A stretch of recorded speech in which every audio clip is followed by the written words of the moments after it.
Hello everyone, welcome to the Panchsheel Academy. Myself Kamal. और आज के लेक्चर में हम लोग डिस्कस करने जा रहे हैं कूलम्स लॉ पर। हमने पिछली क्लासेस में इलेक्ट्रिक चार्जेस के बारे में स्टडी किया है। आज हम उन्हीं इलेक्ट्रिक चार्जेस के बीच लगने वाले फोर्स की कैलकुलेशन करने जा रहे हैं, और वो कैलकुलेशन गिवन की गई साइंटिस्ट कूलम के थ्रू। ओके, तो इसका नाम भी रख दिया अपन ने कूलम्स लॉ। ओके, दूसरा हम डिस्कस करेंगे प्रिंसिपल ऑफ सुपरपोजिशन पे। ओके, तो आज के लेक्चर में हम कूलम्स लॉ और डिस्कस करने जा रहे हैं प्रिंसिपल ऑफ सुपरपोजिशन की। तो शुरू करते हैं आज के इस लेक्चर को हम लोग कूलम्स लॉ से। ओके, तो कूलम्स लॉ एक्चुअली है क्या? तो कूलम ने जो हमारे नेचर में दो चार्ज हमको मिले, प्लस और minus, plus plus, minus minus या प्लस माइनस, इन दो चार्जेस को हम जब भी किसी डिस्टेंस पर प्लेस करते हैं, उनके बीच कुछ सेपरेशन रखते हैं, तो उनके बीच कुछ ना कुछ फोर्स वर्क करता है। जैसे कि आप लोगों ने पिछली क्लास में पढ़ा, प्लस प्लस एक दूसरे को क्या करेंगे, रिपेल करते हैं, और माइनस माइनस भी आपस में क्या करेंगे, रिपेल करते हैं। प्लस एंड माइनस की अगर हम बात करें तो ये दोनों एक दूसरे को क्या करेंगे, अट्रैक्ट करते हैं। ओके, इट मीन्स प्लस के बीच कुछ फोर्स काम करता है, वैसे ही माइनस और प्लस के बीच में भी कुछ फोर्स अप्लाई करता है। बट ये फोर्स कितना अप्लाई करता है, इसकी कैलकुलेशन हम लोग कैसे कर सकते हैं? ओके, तो साइंटिस्ट कूलम ने हमको एक फॉर्मूला गिवन किया, जिसकी हेल्प से हम ये डिसाइड कर सकते हैं कि दो चार्ज के बीच फोर्स कितना हो सकता है। तो साइंटिस्ट कूलम ने अपनी बेसिक एक्सपेरिमेंटल कैलकुलेशन में ये देखा कि जब भी इस यूनिवर्स में, इस नेचर में, हम दो चार्ज को, एक चार्ज हमने लिया Q1, दूसरा चार्ज हमने लिया Q2, इस नेचर में कहीं भी कुछ सेपरेशन, कुछ डिस्टेंस पर अगर आप इन्हें पुट करते हैं, तो इनके बीच का जो फोर्स है वो डिपेंड करता है, पहला, इन चार्ज का मैग्नीट्यूड कितना होगा। एक का मैग्नीट्यूड हमारे पास Q1 है, दूसरे का मैग्नीट्यूड अपने पास Q2 है, और इन दोनों का हमने क्या कर लिया, प्रोडक्ट कैलकुलेट कर लिया। तो कूलम ने देखा कि जैसे ही मैग्नीट्यूड को इंक्रीज करके हम उसका प्रोडक्ट कैलकुलेट कर रहे थे, उस दौरान इन दोनों चार्जेस के बीच का फोर्स भी क्या हो जाता है, इंक्रीज हो जाता है। उन्होंने प्रोडक्ट को दुगना किया, फोर्स दुगना हो गया। प्रोडक्ट को 3 टाइम्स किया, फोर्स भी क्या हो गया, 3 टाइम्स हो गया। इट मीन्स दोनों में कैसा रिलेशन है, डायरेक्ट रिलेशन है। तो पहला कैलकुलेशन साइंटिस्ट कूलम ने हमको गिवन किया। So according to this law, the force of attraction और repulsion between the two charges is directly proportionate to the product of their charges, magnitude of their charges. Okay, so the force between the two charge is direct proportionate to Q1 and Q2, product of Q1 and Q2। जैसे जैसे आप इस product को increase करते जाएंगे, वैसे वैसे उनके बीच का फोर्स भी क्या होता जाएगा, इंक्रीज होते जाएगा। तो ये इन दोनों के बीच में एक डायरेक्ट रिलेशन मिला। दूसरा, उन्होंने देखा कि दो चार्ज का जो सेपरेशन है, अगर आप उसको इंक्रीज करके मान लीजिए 2 टाइम्स कर दिया, सेपरेशन कितना हो गया, 2 टाइम, तो जो दो चार्ज के बीच फोर्स वर्क कर रहा है वो 4 टाइम डिक्रीज हो जाता है। कितना, 4 टाइम डिक्रीज हो जाता है। अगर इस सेपरेशन को आप 3 टाइम कर देते हैं तो फोर्स 9 टाइम क्या हो जाता है, डिक्रीज हो जाता है। मिस पहली बात तो ये हमें समझ में आती है कि जैसे जैसे आप इन दो चार्ज के बीच की सेपरेशन डिस्टेंस को इंक्रीज कर रहे हैं, वैसे वैसे फोर्स डिक्रीज हो रहा है। तो पहला तो ये कि फोर्स और डिस्टेंस दोनों एक दूसरे के इनवर्स प्रोपोर्शनेट है। और दूसरी बात आप ये कर रहे हैं कि अगर आप फोर्स को 2 टाइम कर देते हैं, डिस्टेंस चार्ज के बीच की अगर आप 2 टाइम कर देते हैं, तो फोर्स कितना डिक्रीज हो रहा है, 4 टाइम्स। तो 2 का स्क्वायर करो, कितना आएगा, 4। वैसे ही सेपरेशन अगर 3 टाइम हो गया तो फोर्स 9 टाइम क्या हो गया, डिक्रीज। अगर आप इसको 4 टाइम इंक्रीज करेंगे तो फोर्स 16 टाइम डिक्रीज हो जाएगा। ओके, तो ये जो फोर्स का डिक्रीज होना है ये डिपेंड करता है इसके स्क्वायर के भी। जो डिस्टेंस है, सेपरेशन है, उसका इनवर्स स्क्वायर हमने कैलकुलेट किया, उसके बेस पर ये फोर्स डिसाइड होता है। ओके, दोनों को कंबाइन करते हैं, so on combining both, combine करने के बाद हमको रिलेशन मिलता है F proportional to Q1 Q2 divided by R square.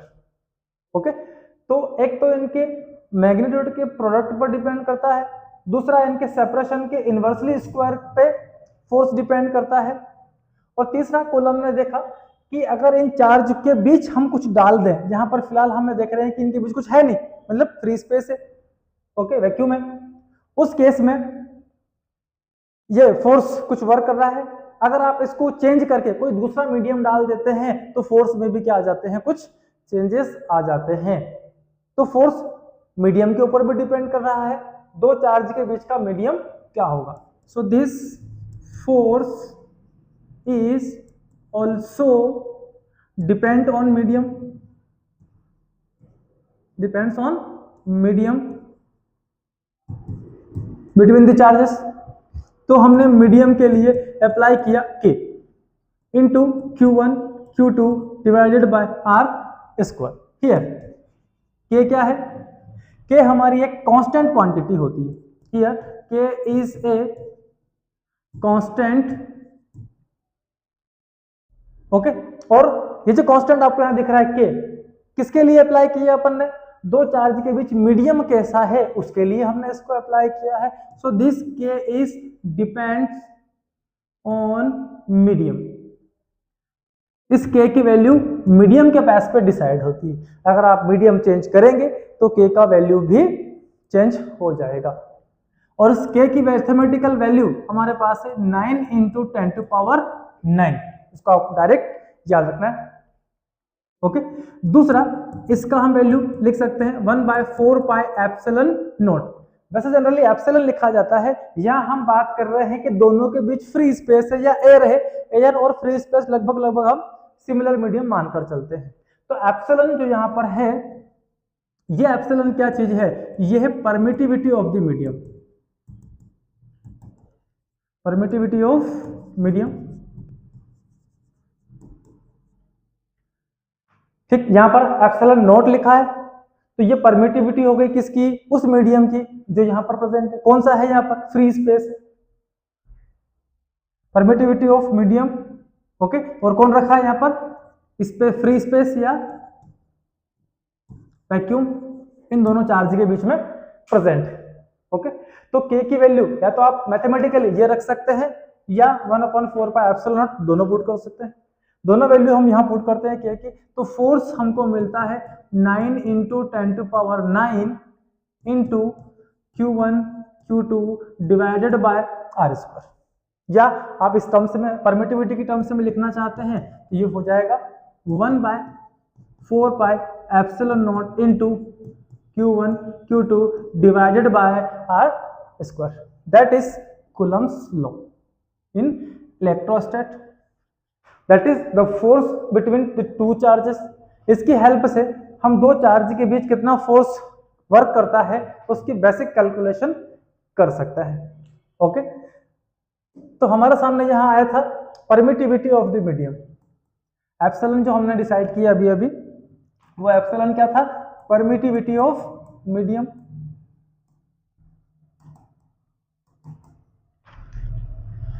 और एप्सिलॉन नॉट लगाया मींस परमिटिविटी ऑफ क्या हो गया, फ्री स्पेस। थोड़ा सा इसका हम डिस्कस कर लेते हैं, बाकी मेन तो हम लोग इसके लिए एक अलग से एक लेक्चर बनाएंगे जिसमें हम परमिटिविटी पर डिस्कस करेंगे और इसकी रिलेटिव परमिटिविटी पर डिस्कस करेंगे। फिलहाल तो हम इसका यूनिट और डायमेंशन कैलकुलेट कर लेते हैं कूलम्स लॉ की हेल्प से। तो यहां हम इसका यूनिट बनाते हैं, तो फोर्स हमारे पास है 1/4 pi epsilon naught into Q1 Q2 by R square, ये अपने पास फोर्स है। हमको परमिटिविटी का यूनिट चाहिए तो हम एप्सिलॉन नॉट को सेपरेट कर लेते हैं, ये हो जाएगा 1/4 pi into Q1 Q2 divide bye R square, और साथ में आ गया F, इधर चला गया। अब जब जब यूनिट आप लोग डिसाइड करते हैं तब तक कांस्टेंट का कोई भी रोल नहीं होता यूनिट के अंदर, तो बाकी की हेल्प से अपन यूनिट निकालते हैं। चार्ज का यूनिट है कूलम, एक और कूलम, तो coulomb into coulomb, coulomb square हो गया, डिवाइड बाय फोर्स के लिए हम यूज करते हैं न्यूटन, और डिस्टेंस के लिए हम यूज करते हैं मीटर और पावर 2 है, ये मीटर स्क्वायर होगा। That is the unit for the permittivity of the medium. Okay, इसका डायमेंशन भी डिसाइड कर लेते हैं। Epsilon naught is equal to, dimension हमेशा डिसाइड होता है उसकी यूनिट या उसके फॉर्मूले के बेस पर। तो चार्ज और चार्ज का डायमेंशन होगा हमारा 80, चार्ज का फॉर्मूला होगा करंट इनटू टाइम। इसकी हेल्प से अपन क्या निकाल सकते हैं, चार्ज का डायमेंशन निकाल सकते हैं। करंट फंडामेंटल क्वांटिटी है, इसके लिए हम एम्पियर ए का यूज करते हैं। टाइम फंडामेंटल क्वांटिटी है, इसके लिए हम टी का यूज करते हैं। तो चार्ज का जो डायमेंशन यहाँ बनता है वो ए टी बन जाता है। तो चार्ज के लिए Q1 के लिए हमने 80 प्लेस किया, पुट किया, और Q2 के लिए भी हम क्या पुट करेंगे 80 बाय फोर्स है। तो फोर्स का डायमेंशन क्लास 11 में हम लोगों ने खूब डायमेंशन के बारे में स्टडी किया है, वहां से आपको सीधा सीधा याद रख लेना है। क्या होगा mlt - 2, और r क्या है, डिस्टेंस है, सेपरेशन है, लेंथ है, इसके लिए l यूज करते हैं। पावर 2 है, यहां भी क्या लगा दिया अपन ने, power. Epsilon naught is equal to, finally dimension क्या बनेगा, यहाँ पर हमें m अकेला दिख रहा है, m जाएगा ऊपर, m - 1 मिल जाएगा, L1 L power 1 L power 2 L power 3 हो गया, ऊपर गया L - 3 हो जाता है। फिर कौन है T, T1 T1 T2 ऊपर रखा हुआ है, -2 भी ऊपर गया, T4 हो जाता है, A1 A1, ये कितना हो गया A2। That is the dimensional formula for permittivity of the medium. Okay, हमने इसका यूनिट डिसाइड कर लिया और इसकी डायमेंशन डिसाइड कर ली। अब जब फ्री स्पेस की हम बात करते हैं तो फ्री स्पेस की जो परमिटिविटी होती है epsilon naught is equal to 8.85 into 10⁻⁻12 coulomb square पर न्यूटन पर मीटर स्क्वायर होता है। ये हमको एयर के लिए सीधा सीधा याद रख लेना है। That is the value of permittivity of free space. चलिए नेक्स्ट आगे चलते हैं। कूलम्स लॉ के बेसिस पर हम 1 कूलम इलेक्ट्रिक चार्ज को डिफाइन करते हैं। किस नेचर में 1 कूलम इलेक्ट्रिक चार्ज हमारा कितना हो सकता है। ओके, तो कूलम्स लॉ से हमने फॉर्मूला बनाया है F इक्वल टू 1 की बजाय आप डायरेक्ट इसकी मैथमेटिकल वैल्यू ले लें, ज़्यादा बेटर रहेगा। तो जनरली इसका फॉर्मूला था K into Q1 Q2 divide bye क्या होता है R स्क्वायर, बट K की mathematical value 9 into 10⁻9 Q1 Q2 by क्या होता है R square. Okay, so let हमें चार्ज Q को डिसाइड करना है। 1 कूलम चार्ज कितना होता है, तो 1 कूलम चार्ज को डिसाइड करने के लिए हमने Q1 इक्वल टू Q2 किया और दोनों के मैग्नीट्यूड को ले लिया हमने Q। ठीक है, दोनों के बीच का जो सेपरेशन है वो सेपरेशन हमने कंसीडर कर लिया 1 मीटर। दो चार्ज कहाँ रखे हैं एक दूसरे से 1 मीटर के डिस्टेंस के ऊपर। एंड फोर्स भी हमने कंसीडर कर लिया 9 इंटू 10⁻9। ये सारे के सारे वैल्यू हम यहाँ पर पुट करते हैं। सो वी गेट फोर्स की जगह हमने वैल्यू पुट किया 9 इंटू 10⁻9 इज इक्वल टू, ये वैल्यू ऑलरेडी यहाँ रखी है 9 into 10⁻9 Q1 Q2 Q and Q, तो Q स्क्वायर हो गया डिवाइड बाय 1 स्क्वायर। ये पूरा वैल्यू यहां से इससे कैंसिल हो गया। So Q square is equal to क्या मिला आपको, ओनली 1। स्क्वायर हटाएंगे तो इधर क्या आ जाएगा +-1। चार्ज Q इक्वल टू कितना आया आपका 1।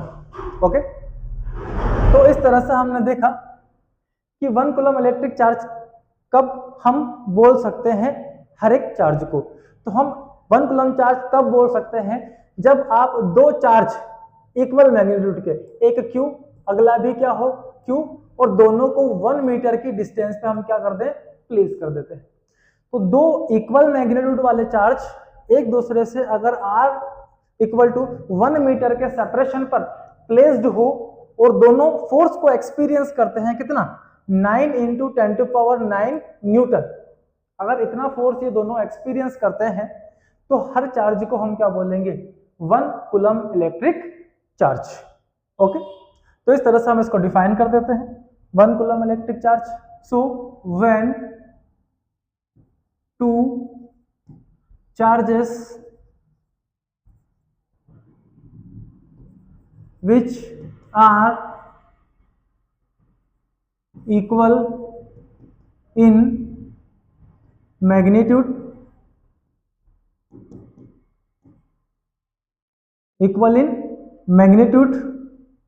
and placed at 1 meter apart from each other and experience a force of 9 into 10 to power 9 Newton. ये अट्रैक्टिव हो सकता है और क्या हो सकता है, रिपल्सिव भी हो सकता है। Okay, then each charge is known as 1 coulomb charge. इस केस में इन चार्जेस को अपन क्या बोलेंगे, 1 कूलम्ब चार्जेस बोलेंगे। ओके, दोनों चार्ज इक्वल मैग्नीट्यूड वाले होना चाहिए, सेपरेशन 1 मीटर का होना चाहिए और force 9 into 10 to power 9 newton उनके बीच अप्लाई होना चाहिए। That at this time each charge is known as 1 coulomb electric charge. Okay, next आगे चलते हैं हम लोग। ओके, तो कूलम्ब्स लॉ के लिमिटेशंस क्या होंगे, कहां तक इस फोर्स को आप अप्लाई कर सकते हैं, किन चार्जेस के ऊपर आप इसको अप्लाई कर सकते हैं। That are the limitations of Coulomb's law. तो कूलम्ब्स लॉ के लिमिटेशन होंगे, तो first this law is not for extended charges. ये एक्सटेंडेड चार्जेस के लिए अप्लाई नहीं होता है, ये केवल और केवल किसके लिए अप्लाई होता है, it can be applicable for only point charges. केवल और केवल किसके लिए अप्लाई हो सकता है, ये पॉइंट चार्जेस के लिए अप्लाई होता है। अब पॉइंट चार्जेस क्या होंगे, पॉइंट चार्जेस मान लीजिए मैं और आप, हमारे बीच का डिस्टेंस काफी ज्यादा है, तो हम दोनों एक दूसरे के लिए क्या हो गए, पॉइंट हो गए। सन अर्थ से काफी दूर है, सन अर्थ से काफी बड़ा भी है, लेकिन हमको अर्थ से हम जब देखते हैं तो सन हमसे बहुत दूर है, तो हमको सिर्फ एक पॉइंट की तरह दिखाई देता है। ओके, तो पॉइंट चार्जेस, पॉइंट ऑब्जेक्ट हम तब बोलते हैं जब उसकी डिस्टेंस हमसे काफी ज्यादा होती है। जैसे क्रिकेट की बॉल, बैट्समैन जब हिट करता है, बॉल बाउंड्री पर जाती है, तो हम जनरली यही बोलते हैं 6 हो गया 100 मीटर का। क्या आपने बॉल की साइज कैलकुलेट की, नहीं की, क्योंकि वो हमने क्या मान ली, पॉइंट मान ली। उसकी साइज की कंपैरिजन में उसने जो डिस्टेंस ट्रेवल किया वो काफी लार्ज था, इसीलिए उस बॉल का अपन ने क्या बोला, पॉइंट ऑब्जेक्ट। ओके, तो ये केवल पॉइंट चार्जेस के लिए ही अप्लाई हो सकता है। This law is applicable only for stationary charge. दूसरा ये कि अगर चार्ज स्टेशनरी है तो ये काम करता है, अगर चार्ज स्टेशनरी नहीं है उस केस में it is not for moving charge, ये अप्लाई होता ही नहीं है। तो मूविंग चार्ज अगर होंगे दोनों के दोनों, उस केस में आप इस लॉ को अप्लाई नहीं कर सकते हैं। That is the second limit for Coulomb's law. This law is not true for large distance. ये बहुत ज्यादा डिस्टेंस के लिए एप्लीकेबल भी नहीं होता है, बहुत मिनिमम डिस्टेंस तक अप्लाई होता है, approximate less than 10 to power -15 metre. And it is true for, हाँ ये 1 है। अगर हम बात करें, it is true for 1 charge is at rest. अगर एक चार्ज आपका रेस्ट में है और दूसरा चार्ज क्या है, इन स्टेट ऑफ मोशन, उस केस में भी आप इस फोर्स को अप्लाई कर सकते हैं। 1 रेस्ट, अनदर कैसा है, मोशन में, तो उस केस में हम कूलम्ब्स लॉ पे अप्लाई कर सकते हैं। Okay, that is limitations of Coulomb's law. So force हमने देखा इनवर्सली प्रोपोर्शनेट होता है दोनों चार्ज के बीच के डिस्टेंस के, इनवर्सली प्रोपोर्शनेट होता है square of distance between the charges. It means अगर डिस्टेंस डबल हो रहा है तो फोर्स तो 4 टाइम कम हो जाता है। दोनों के बीच में हम ग्राफ प्लॉट कर बनाते हैं, तो ये आर हमारा क्या है, सेपरेशन, यहाँ बेस में अपन ने ले लिया सेपरेशन, और ये जो हाइट है इसके लिए हमने ले लिया फोर्स। हाइट हमको फोर्स बता रही है, इधर जाएंगे तो सेपरेशन बढ़ते जाएगा। तो हमने देखा कि सेपरेशन अगर बहुत छोटा है तो फोर्स बहुत हाई होगा। इट मींस ये सेपरेशन अगर बहुत मिनिमम है उस केस में फोर्स मैक्सिमम होता है। जैसे जैसे दोनों चार्ज के बीच का सेपरेशन हम इंक्रीज करते जाएंगे, इधर बढ़ रहे हैं, सेपरेशन इंक्रीज हो रहा है, तो फोर्स भी क्या होगा, सेपरेशन के साथ साथ डिक्रीज होते चले जाएगा। और जहां सेपरेशन इनफाइनाइट हो जाएगा वहां जाकर फोर्स भी क्या हो जाएगा, जीरो हो जाता है। ओके, तो ये इनवर्स स्क्वायर लॉ है। तो हमारा Coulomb's law inverse square law को क्या करता है, फॉलो करता है। ठीक है, अगर हम बात करें कि सेपरेशन आर हमने कर दिया डबल, अगर आर डबल हो जाता है तो न्यू फोर्स कितना होगा, पहले इनके बीच कुछ डिस्टेंस था आर, ओके, उस केस में फोर्स वर्क कर रहा था कितना, एफ। अगर आप सेपरेशन को क्या कर रहे हैं, डबल, तो नया फोर्स कितना होगा, तो न्यू फोर्स पुराने फोर्स का आप इसका स्क्वायर कर ले, कितना हो गया, 2 का स्क्वायर करेंगे तो कितना हो जाएगा, 4। तो जो न्यू फोर्स है वो ओल्ड फोर्स का 4 टाइम क्या हो जाएगा, डिक्रीज हो जाएगा। इनवर्स रिलेशन है दोनों के बीच। अगर आप इसी सेपरेशन को 9 टाइम करते हैं तो जो न्यू फोर्स है, 3 टाइम करते हैं तो जो न्यू फोर्स है 3 का स्क्वायर कर ले हम, आर को हमने कितना कर लिया, जो न्यू डिस्टेंस है R dash is equal to 3 into R, separation को अपन 3 टाइम से बढ़ा लिया, तो फोर्स भी क्या हो जाएगा, फोर्स हो गया इसके स्क्वायर के इनवर्सली प्रोपोर्शनेट। तो फोर्स 9 टाइम क्या हो गया हमारा यहाँ पर, डिक्रीज हो जाता है।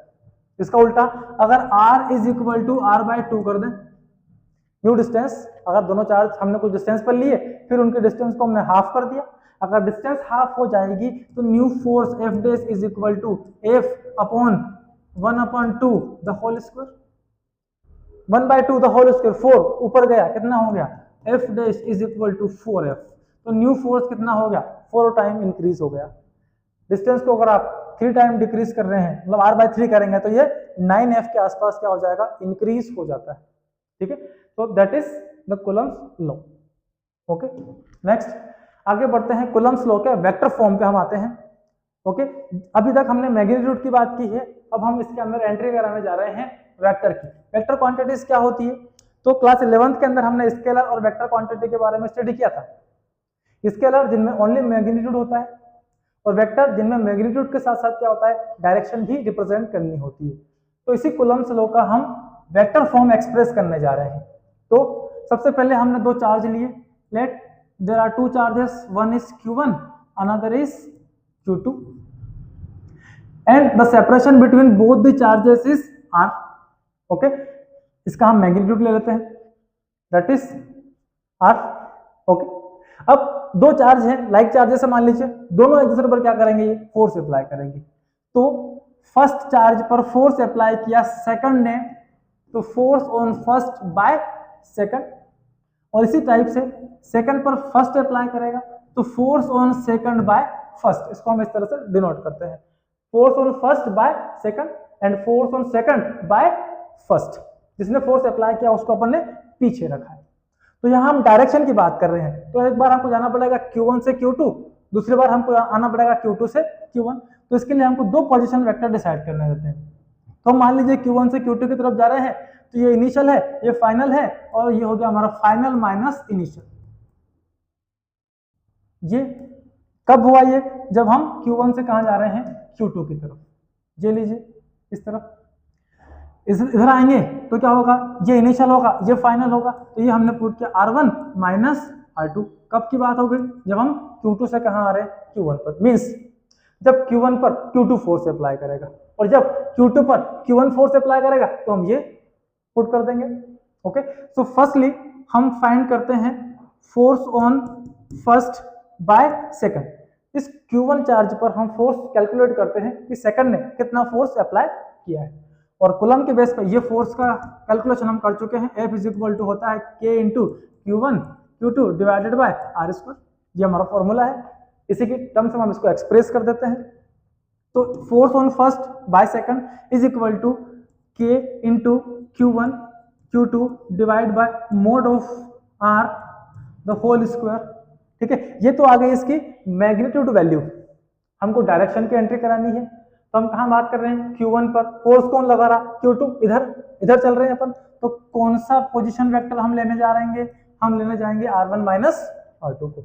तो अभी हमने ये मैग्नीट्यूड तो ले लिया, हमको इसमें डायरेक्शन की एंट्री करानी है, और डायरेक्शन की एंट्री कराने के लिए हम इसमें मल्टीप्लाई कर देते हैं यूनिट वेक्टर का, दैट इज यूनिट वेक्टर। इस यूनिट वेक्टर का हमने क्या कर दिया, इसमें मल्टीप्लाई कर दिया। अब यूनिट वेक्टर्स क्या होते हैं, जिनकी वैल्यू 1 होती है लेकिन डायरेक्शन होती है किसकी, जो फुल वेक्टर की है। जो फुल वेक्टर की डायरेक्शन है वो डायरेक्शन किसके पास है, इस यूनिट वेक्टर के पास भी प्रेजेंट है। तो ये मैग्नीट्यूड और ये डायरेक्शन। और यूनिट वेक्टर को कैलकुलेट करने का फॉर्मूला हमारे पास है, a cap is equal to full vector divided by magnitude of full vector. इस यूनिट कैप वेक्टर को हम इस फॉर्मूले की हेल्प से कैलकुलेट कर सकते हैं। तो ये है हमारा यूनिट वेक्टर।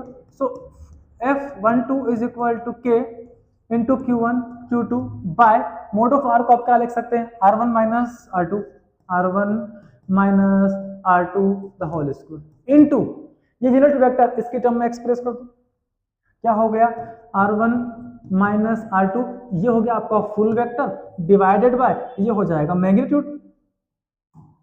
तो mod of R1 minus R2, okay, इन दोनों का आपस में मल्टीप्लाई कर लेते हैं।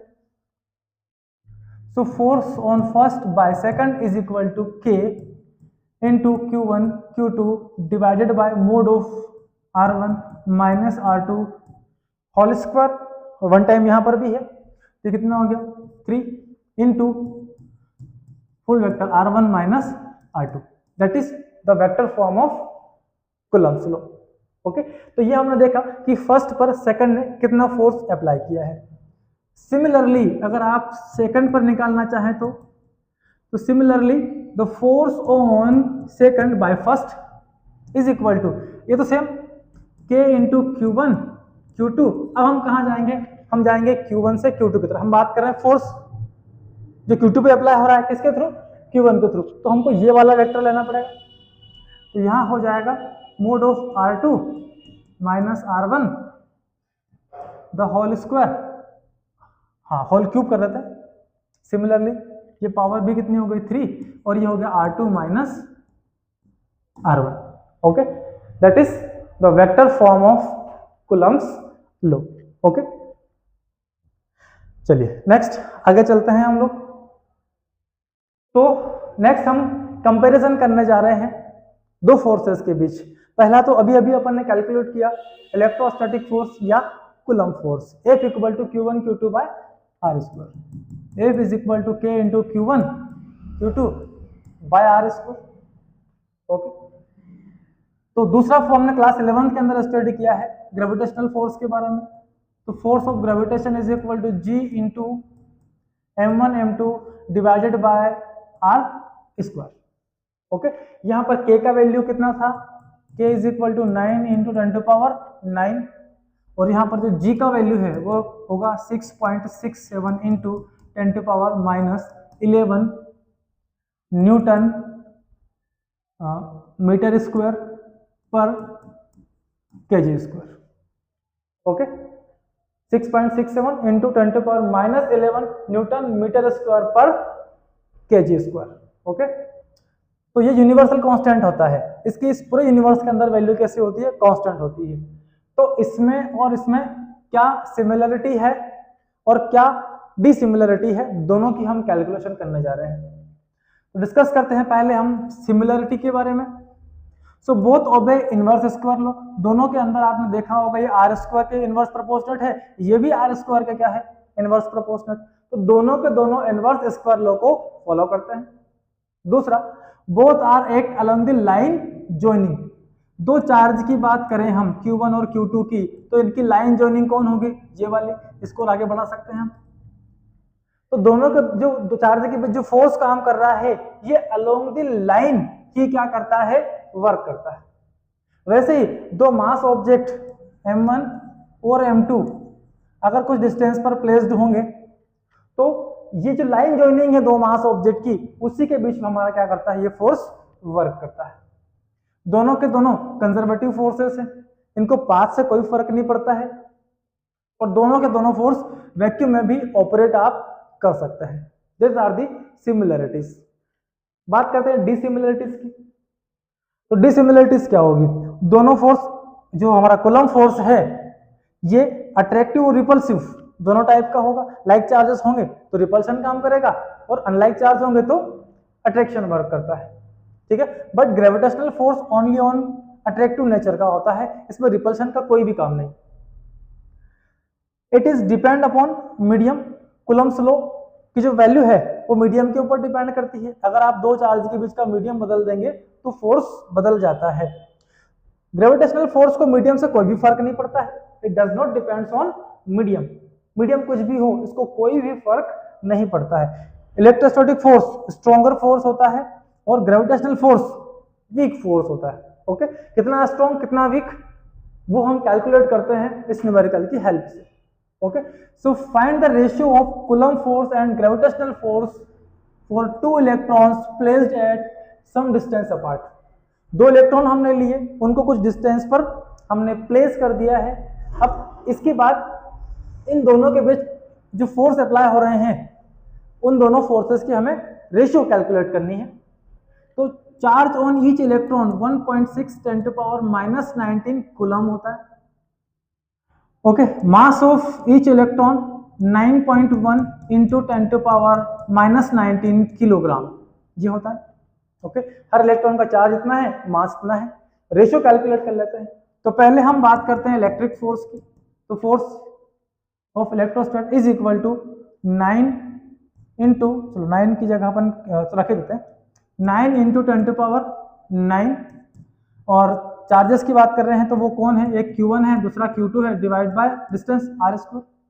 तो Fe is equal to 9 into 10 to power 9 Q1 charge on electron, तो ये है 1.6 10 टू पावर -19 और यहाँ पर Q1 Q2 दोनों के दोनों कौन है?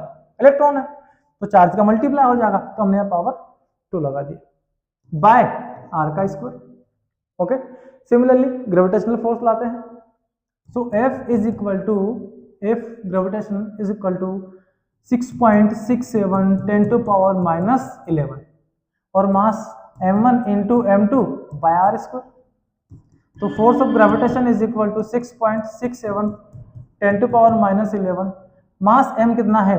9.1 इंटू 10 टू पावर -31, तो होल स्क्वायर कर दो, दो बार है, divide by r²।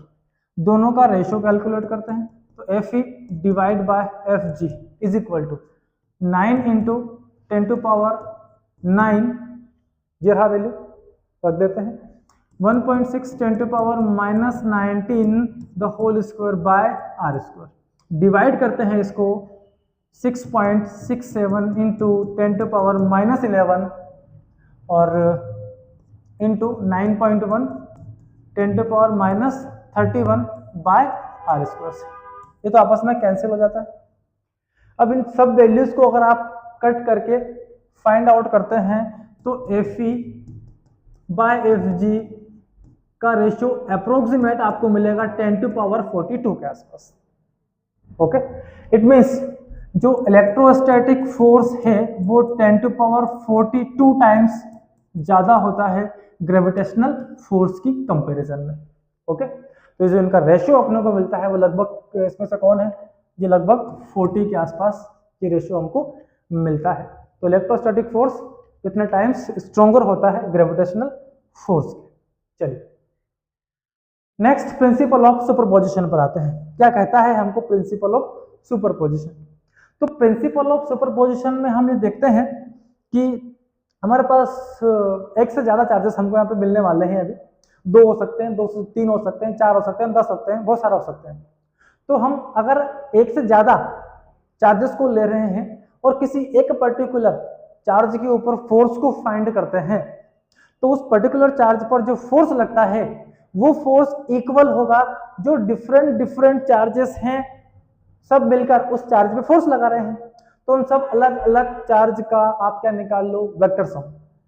Okay, so the force on one charge, किसी एक पर्टिकुलर चार्ज पर लगने वाला फोर्स इज इक्वल होगा किसके, vector sum of individual forces applied by all the charges. अलग अलग हर एक चार्ज इंडिविजुअली जो फोर्स लगा रहा है किसी एक पर्टिकुलर चार्ज पर, वो आप क्या कर लो, उन सभी का वेक्टर सम कैलकुलेट कर लेते हैं।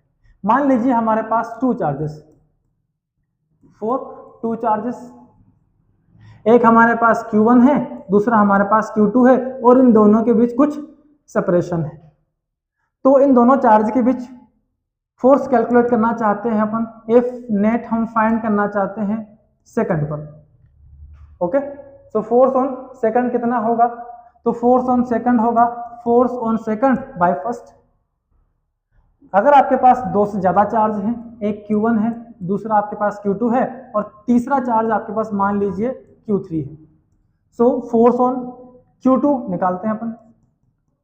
Force on 2 is equal to कितना होगा, फर्स्ट ने कुछ फोर्स लगाया होगा Q1 के ऊपर, तो force on second by first plus कर देना, इसका वेक्टर सम कर लो, ये वेक्टर और सम, इसने भी कुछ फोर्स इस पर लगाया होगा, तो force on second by third.